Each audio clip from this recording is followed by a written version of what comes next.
Good morning, dear students. Today we are going to discuss about worksheet number 55. बेटा आज हम worksheet number 55 करेंगे. In this worksheet, one poem has been given. We need to understand that poem. बेटा इस worksheet में एक poem का extract दिया हुआ है जो कि आपकी बुक की पोएम है नो मैन आर फॉरेन. उसके बारे में हम समझेंगे. ठीक है. And after that some question are given. और इसके बाद इसके नीचे कुछ क्वेश्चंस दिए हुए हैं जिनके आंसर हमें फाइंड आउट करने हैं. So now let's start the today's worksheet. As is visible on your screen, this is worksheet number 55. Read the extract given below and answer the questions that follow. इसमें एक extract दिया हुआ है, हमें इसे read करना है और समझना है और उस क्वेश्चन के आंसर्स फाइंड आउट करने हैं. Okay, so now let's start. Let us remember, whenever we are told to hate our brothers, it is ourselves that we shall dispose, betray, condemn. Remember, we who take arms against each other, it is the human earth that we defile. Our hells of fire and dust outrage the innocence of air that is everywhere our own. Remember, no men are foreign and no countries strange. इस poem को बेटा James kick-off ने लिखा है. ठीक है. और इस पोएम के थ्रू जो पोएट है वो हमें एक मैसेज देना चाहते हैं. Through the poem no man are foreign, the poet James Kirkup has given the message of universal brotherhood. हमें एक भाईचारे का मैसेज पोएट देना चाहते हैं. Let us remember whenever we are told. The poet says that we should remember that whenever someone tells us to hate a person from another country, to think him as our enemy, and whenever we think someone to be our enemy, then we deprive ourselves, we cheat ourselves, and we condemn ourselves.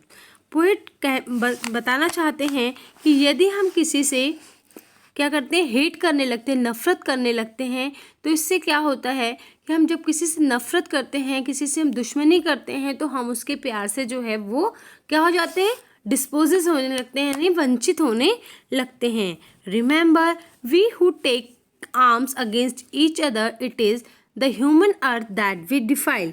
हमें ये चीज़ ध्यान रखनी चाहिए कि हमें यदि हम किसी के खिलाफ, किसी के लिए आर्म्स उठाते हैं, आर्म्स का यूज़ करते हैं, तो उससे क्या होता है, पोएट बताना चाहते हैं. He says that we should stay away from such negativity. We should not consider anyone to be our enemy. During a war both the parties must bear the loss, and that is why the poet says that war is not in our favor. He says that whenever we pick any weapon against someone, we should remember something.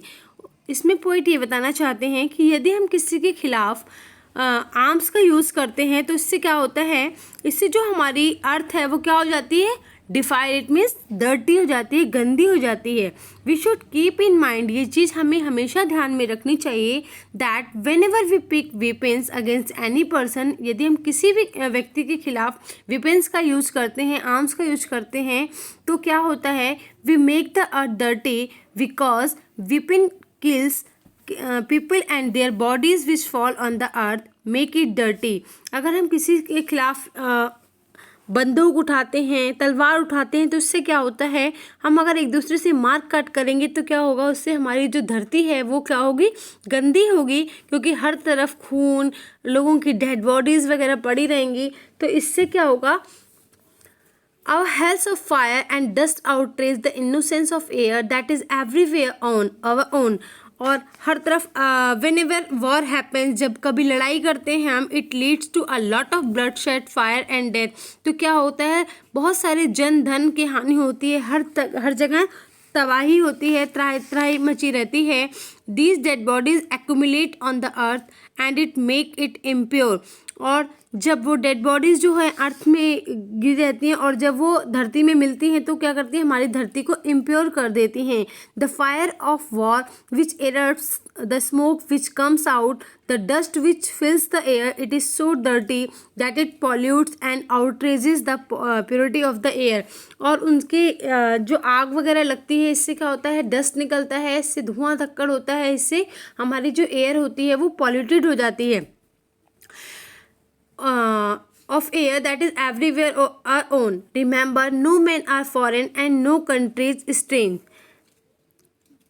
Finally, he ends the poem by writing the first line in reverse and saying that remember, no men are foreign and no countries strange. और last में poet ये बताना चाहता है कि कोई भी व्यक्ति फॉरेनर नहीं है और कोई भी कंट्री जो है वो हमारे लिए अजनबी नहीं है, because the poem No Men Are Foreign tells us that all the division based on nation, caste, color, creed और religion are baseless। यानी कि धर्म के नाम पर, राष्ट्र के नाम पर, कलर के नाम पर, जाति के नाम पर जो भी लोग बंटवारा करते हैं या लड़ाइयाँ करते हैं वो सारी क्या हैं, बेसलेस हैं, यानी आधारहीन हैं।